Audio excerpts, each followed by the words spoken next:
ಸಿದ್ದರಾಮಯ್ಯ ಮತ್ತೆ ಗೆಲುವಿನ ನಗೆಯನ್ನ ಬೀರಿದ್ದಾರೆ. ಟಗರು ನಡೆದಿದ್ದೇ ದಾರಿ ಅನ್ನುವಂತಾಗಿದೆ. ಡಿಕೆ ಶಿವಕುಮಾರ್ ಕನಸಿಗೆ ಕೊಳ್ಳಿ ಬಿದ್ದಿದೆ. ಪ್ರತಿಯೊಂದು ಪರಿಸ್ಥಿತಿಗಳು ಡಿಕೆ ಶಿವಕುಮಾರ್ ವಿರುದ್ಧವಾಗಿ ಹೋಗ್ತಾ ಇದ್ದಾವೆ. ಸಿದ್ದರಾಮಯ್ಯ ಮತ್ತು ಡಿಕೆ ಶಿವಕುಮಾರ್ ಈ ಉಪಚುನಾವಣೆಯ ಫಲಿತಾಂಶದ ನಂತರ ಯಾವ ರೀತಿ ರಾಜಕೀಯವಾಗಿ ಲೆಕ್ಕಾಚಾರದಲ್ಲಿದ್ದಾರೆ.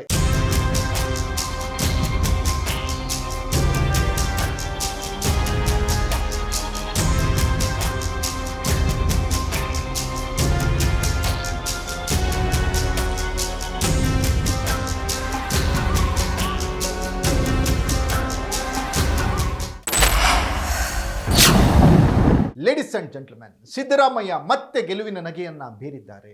ಟಗರು ನಡೆದಿದ್ದೇ ದಾರಿ ಅನ್ನುವಂತಾಗಿದೆ. ಡಿಕೆ ಶಿವಕುಮಾರ್ ಕನಸಿಗೆ ಕೊಳ್ಳಿ ಬಿದ್ದಿದೆ. ಡಿಕೆ ಶಿವಕುಮಾರ್ ಯಾವುದೇ ತಂತ್ರಗಳನ್ನು ಮಾಡಿದ್ರೂ ಕೂಡ ಯಶಸ್ವಿ ಆಗ್ತಾ ಇಲ್ಲ. ಪ್ರತಿಯೊಂದು ಪರಿಸ್ಥಿತಿಗಳು ಡಿಕೆ ಶಿವಕುಮಾರ್ ವಿರುದ್ಧವಾಗಿ ಹೋಗ್ತಾ ಇದ್ದಾವೆ. ಸಿದ್ದರಾಮಯ್ಯನವರ ಪರವಾಗಿ ಎಲ್ಲವೂ ಅವಕಾಶಗಳು ತಿರುಗ್ತಾ ಇದ್ದಾವೆ. ಹಾಗಾದರೆ ಸಿದ್ದರಾಮಯ್ಯ ಮತ್ತೆ ಗೆದ್ದ ಸಿದ್ದರಾಮಯ್ಯ ಡಿಕೆ ಕನಸಿಗೆ ಕೊಳ್ಳಿ. ಎಕ್ಸ್ಪೋಸ್ಡ್ ಸ್ಟೋರಿಯಲ್ಲಿ ಸಿದ್ದರಾಮಯ್ಯ ಮತ್ತು ಡಿಕೆ ಶಿವಕುಮಾರ್ ಈ ಉಪಚುನಾವಣೆಯ ಫಲಿತಾಂಶದ ನಂತರ ಯಾವ ರೀತಿ ಮನಸ್ಥಿತಿಗೆ ಬಂದಿದ್ದಾರೆ, ಯಾವ ರೀತಿ ರಾಜಕೀಯವಾಗಿ ಲೆಕ್ಕಾಚಾರದಲ್ಲಿದ್ದಾರೆ. ಎಕ್ಸ್ಕ್ಲೂಸಿವ್ ಅಪ್ಡೇಟ್ಸ್ ಅನ್ನು ನಾನು ಕೊಡ್ತೀನಿ. ನೆಲ ಜಲ ಭಾಷೆಗಾಗಿ ಪ್ರಾಮಾಣಿಕ ಪತ್ರಿಕೋದ್ಯಮ, ನಾನು ಹೇಮಂತ್.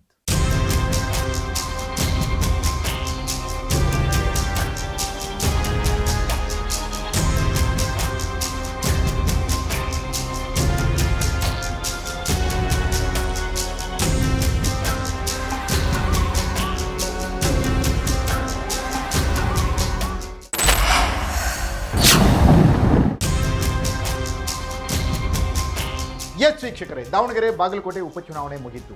ಎರಡರಲ್ಲೂ ಕಾಂಗ್ರೆಸ್ ಗೆಲ್ತು. ಜೊತೆಗೆ ಕೇರಳದಲ್ಲಿ ಕಾಂಗ್ರೆಸ್ ಗೆಲುವಿನ ನಗೆಯನ್ನು ಬೀರಿತು. ಕೇರಳದಲ್ಲಿ ಕಾಂಗ್ರೆಸ್ ಸರ್ಕಾರ, ಜೊತೆಗೆ ತಮಿಳುನಾಡಿನಲ್ಲಿ ವಿಜಯ್ ಮುಖ್ಯಮಂತ್ರಿ ಆಗಲಿಕ್ಕೂ ಕಾಂಗ್ರೆಸ್ ಬೇಕು ಅನ್ನುವಂತಹ ವಾತಾವರಣ. ಅಷ್ಟರ ಮಟ್ಟಿಗೆ ಕಾಂಗ್ರೆಸ್ ಈಗ ತೃಪ್ತಿಯನ್ನು ಹೊಂದಿದೆ, ಸಮಾಧಾನವನ್ನು ಪಡೆದಿದೆ. ಪಶ್ಚಿಮ ಬಂಗಾಳ, ಆಸಾಂ ಎರಡು ರಾಜ್ಯವನ್ನು ಕಳ್ಕೊಂಡ್ರು, ಅಲ್ಲಿ ಕಾಂಗ್ರೆಸ್ ಇರಲಿಲ್ಲ. ದಕ್ಷಿಣದ ರಾಜ್ಯಗಳಲ್ಲಿ ಕಾಂಗ್ರೆಸ್ ತನ್ನ ಪಾರುಪತ್ಯವನ್ನು ಮುಂದುವರಿಸ್ತಾ ಇದೆ. ಕರ್ನಾಟಕದಲ್ಲಿ ಈಗಾಗಲೇ ಅಧಿಕಾರದಲ್ಲಿದೆ. ಕೇರಳದಲ್ಲಿ ಅಧಿಕಾರಕ್ಕೆ ಬರ್ತಾ ಇದೆ UDF, ಕಾಂಗ್ರೆಸ್ ಪ್ರಮುಖ ಪಕ್ಷ ಅದರಲ್ಲಿ. ಇಂಥ ಸಂದರ್ಭದಲ್ಲಿ ಸಿದ್ದರಾಮಯ್ಯ ಮತ್ತು ಡಿಕೆ ಶಿವಕುಮಾರ್ ರಾಜಕೀಯ ಲೆಕ್ಕಾಚಾರಗಳು ಬೇರೆ ರೀತಿಯ ನಿರೀಕ್ಷೆಯನ್ನು ಹುಟ್ಟುಹಾಕ್ತಾ ಇವೆ. ಏನೇ ಆಗಲಿ ಮುಖ್ಯಮಂತ್ರಿ ಸ್ಥಾನವನ್ನು ಪಡೆದೇ ತೀರ್ತೀನಿ ಅಂತ ಹಠಕ್ಕೆ ಬಿದ್ದಿದ್ದ ಡಿಕೆ ಶಿವಕುಮಾರ್ ಈಗ ಸದ್ಯಕ್ಕೆ ಸೈಲೆಂಟ್ ಆಗುವ ಲಕ್ಷಣಗಳು ಕಾಣ್ತಾ ಇದ್ದಾವೆ. 5 ವರ್ಷ ನಾನೇ ಮುಖ್ಯಮಂತ್ರಿ ಅಂತ ಹೇಳಿ ಏನು ಹೇಳ್ಕೊಂಡು ಬಂದಿದ್ರು ಸಿದ್ದರಾಮಯ್ಯನವರು, ಅದು ಕನ್ಫರ್ಮ್ ಅಥವಾ ಸಾಧ್ಯತೆ ಹೌದು. ಸಿದ್ದರಾಮಯ್ಯನವರೇ 5 ವರ್ಷ ಮುಖ್ಯಮಂತ್ರಿ ಅನ್ನುವಂಥ ಸಾಧ್ಯತೆಯನ್ನು ಹೆಚ್ಚಿಸಿವೆ.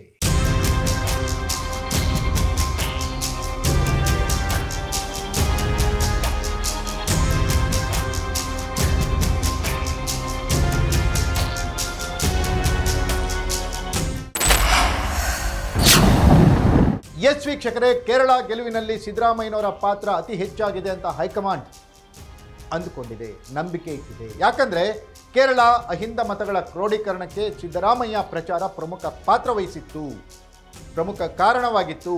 ಸಿದ್ದರಾಮಯ್ಯ ಆ್ಯಂಡ್ ಟೀಮ್ ಜಮೀರ್ ಅಹಮದ್ ಖಾನ್ ಸಮೇತವಾಗಿ ಕೇರಳದಲ್ಲಿ ವ್ಯಾಪಕ ಪ್ರಚಾರವನ್ನು ನಡೆಸಿದರು. ಪರಿಣಾಮ ಕೇರಳದಲ್ಲಿ UDF ಗೆಲುವಿನ ನಗೆಯನ್ನು ಬೀರಿದೆ. ಮತ್ತೊಂದು ಲೆಕ್ಕಾಚಾರದ ಪ್ರಕಾರ ಆಸಾಂನಲ್ಲಿ ಡಿಕೆ ಶಿವಕುಮಾರ್ ಇನ್ಚಾರ್ಜ್ ಇದ್ದರು. ಆಸಾಂನಲ್ಲಿ ಹ್ಯಾಟ್ರಿಕ್ ಗೆಲುವು ಬಿಜೆಪಿಯದಾಯಿತು. ಕಾಂಗ್ರೆಸ್ ನೀರಸವಾದಂಥ ಪ್ರದರ್ಶನವನ್ನು ತೋರ್ತು.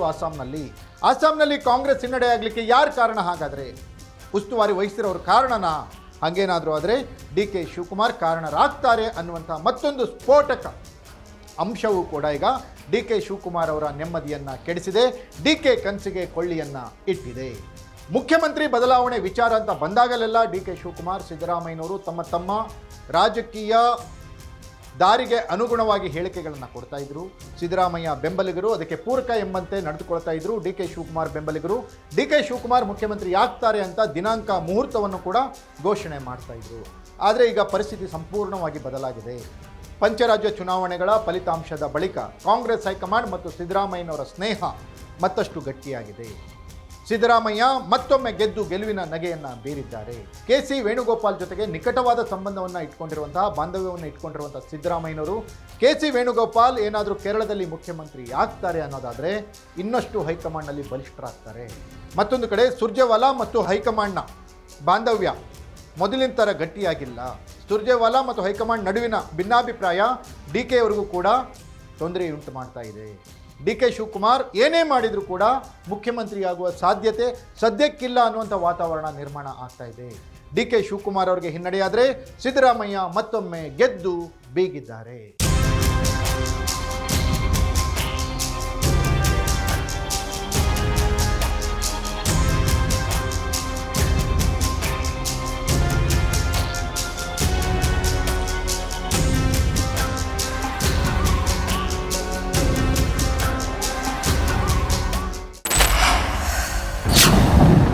ಇದಾಗಿತ್ತು ಎಕ್ಸ್ಪೋಸ್ಡ್ ಸ್ಟೋರಿ. ನೆಲ ಜಲ ಭಾಷೆಗಾಗಿ ನೋಡ್ತಾ ಇರಿ ಫೋಕಸ್.